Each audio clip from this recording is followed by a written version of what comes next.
Hola, bona tarda. Soc el Ramon Casellas Fernández, alumne de l'Institut Sant Grassos, segon ESO A de Figueres, i em presento com a candidat al Consell Escolar. Em presento ja que crec que sóc educat i responsable i m'agradaria vetllar i esforçar-me per tots vosaltres. Moltes gràcies.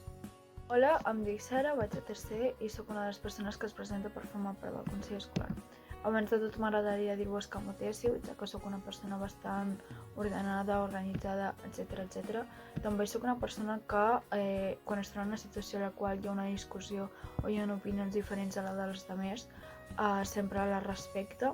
I per últim dir-vos que m'agradaria que m'otéssiu pel discurs que us acabo de fer, no perquè sóc una bona amiga, una mala amiga o per la relació que vaig tenir en un passat amb vosaltres o que tinc actualment amb vosaltres, i que m'agradaria que respectéssiu l'últim que us he dit i que m'agradaria moltíssim que em votéssiu. Gràcies per la vostra atenció.